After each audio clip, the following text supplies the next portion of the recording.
Soma's baking and cooking এ আপনাদের সবাইকে স্বাগত জানিয়ে আরেকটা নতুন ভিডিও শুরু করছি। আজ চলুন আপনাদের সাথে একটা মাছের রেসিপি শেয়ার করি, গন্ধরাজ ভেটকি পাতুরি। তাহলে দেখে নেওয়া যায়। ভেটকি মাছ পাতুরি করার জন্য এখানে 1 কেজি ভেটকি মাছ এরকম পিস করে কেটে নিয়েছি। মাছটাকে ভালো করে ধুয়ে পরিষ্কার করে নিয়েছি। এবার মাছটাকে সাইডে সরিয়ে রাখছি। একটা মশলা তৈরি করব। এখানে একটা বাটি নিলাম, এখানে 3 চামচ হলুদ সর্ষে নিলাম, 3 চামচ কালো সর্ষে নিলাম, 2 চামচ পোস্ত নিলাম। একটু জল দিয়ে ভিজিয়ে রাখছি সর্ষে পোস্তটা। মিনিট 10 মতো একটু ভিজিয়ে রাখছি, তাতে পেস্ট করতে সুবিধা হবে। 10 মিনিট ভেজার পরে সর্ষেটার পোস্তটা একটা ছাঁকনিতে দিয়ে জলটা ছেঁকে নিয়েছি। এবার মিক্সিং জারে দিয়ে দিচ্ছি।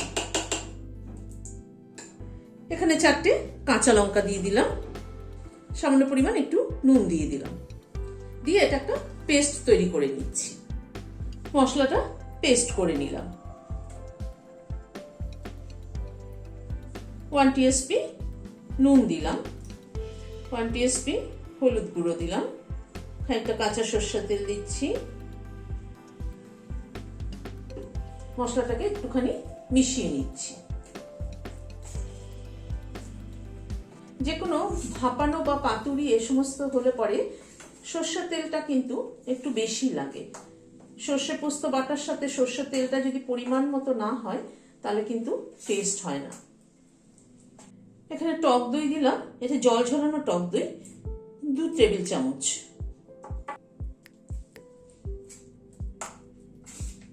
সর্ষের তেল আর একটু লাগবে।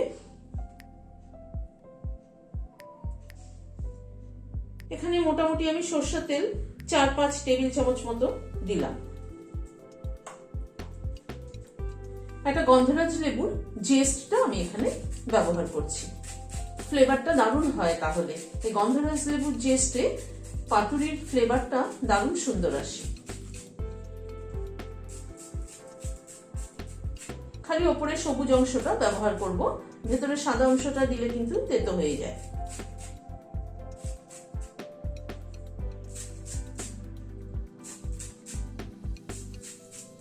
আর এই যে লেবু পাতাটা আছে, যদিও বেশি নেই লেবু পাতা, যেটুকু আছে সেটাকে আমি ছিঁড়ে হাত দিয়ে টুকরো করে এর মধ্যে দিয়ে দিচ্ছি। ফ্লেভারটা দারুণ আসবে। লেবু পাতাটা একটু বেশি পরিমাণে দিতে পারলে ভালো হয়। মশলাটা রেডি করে নিলাম। এবার মশলাটাকে সাইডে সরিয়ে রাখছি। মাছটাতে একটু নুন মাখিয়ে নিচ্ছি। মাছটাতে 1/2 টিস্পুন মতো একটু নুন দিয়ে দিলাম। মশলার মধ্যে একবার নুন দিয়েছি তো সেই জন্য বুঝে নুনটা দিতে হবে।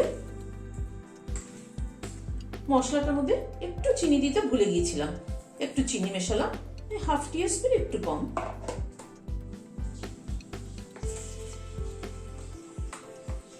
মাছগুলোকে এই মশলাটার মধ্যে মাখিয়ে নিচ্ছি।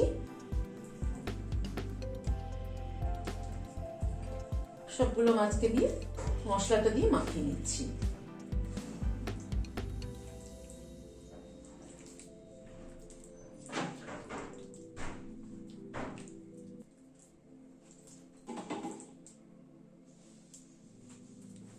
আর একটু সরষের তেল লাগবে মনে হচ্ছে। আর 2 টেবিল চামচ মতো সরষের তেল অ্যাড করলাম। মাছগুলোকে মাখিয়ে নেওয়া হয়ে গেল। খানিকটা কলা পাতা আমি গরম তাওয়ার মধ্যে সেকে নিয়েছি। ওখান থেকে একটা কলা পাতা নিলাম,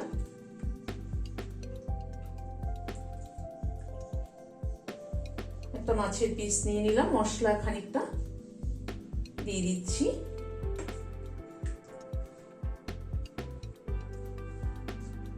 একটা কাঁচা লঙ্কাকে অর্ধেক করে চিড়ে নিয়েছি।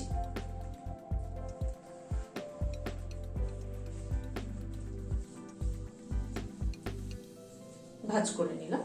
এইভাবে সবগুলো তৈরি করে নিচ্ছি। আমি পাতুরিগুলো সবগুলো তৈরি করে নিলাম। গ্যাসে একটা প্যান বসিয়েছি, সরষের তেল দিচ্ছি। তেলটা একটু চারপাশে একটু লাগিয়ে নিই।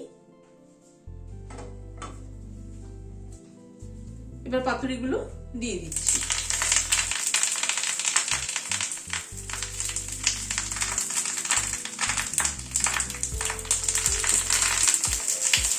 দিয়ে গ্যাসের ফ্লেমটাকে মিডিয়ামে করে ঢেকে দিচ্ছি।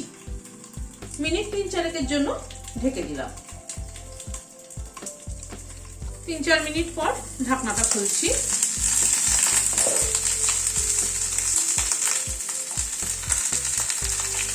উল্টে দিচ্ছি।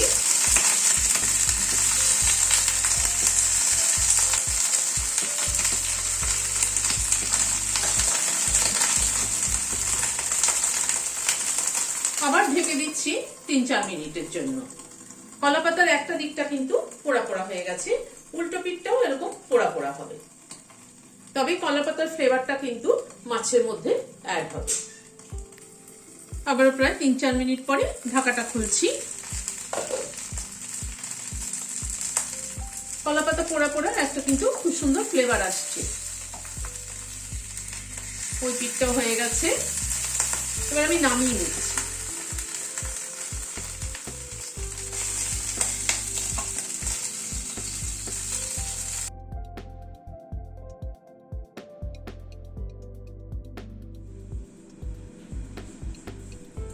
গরম গরম ভাতের সাথে এরকম একটা গন্ধরাজ ভেটকি পাতুরি হলে কিন্তু মন্দ হয় না, দারুণ জমে যাবে। তা আজকের আমার এই রেসিপিটি আপনাদের কেমন লাগলো আমাকে অবশ্যই কমেন্ট বক্সে জানাবেন। যদি ভালো লাগে তাহলে লাইক শেয়ার করার অনুরোধ রইল। আর যারা এখনো আমার চ্যানেলটি সাবস্ক্রাইব করেননি প্লিজ সাবস্ক্রাইব করুন। পাশে যে বেলের সিম্বলটা আছে সেটা কিন্তু অবশ্যই প্রেস করবেন, যাতে আমার পরবর্তী ভিডিও নোটিফিকেশন আপনাদের কাছে পৌঁছে যায়। আজ তাহলে এখানে শেষ করছি। নমস্কার।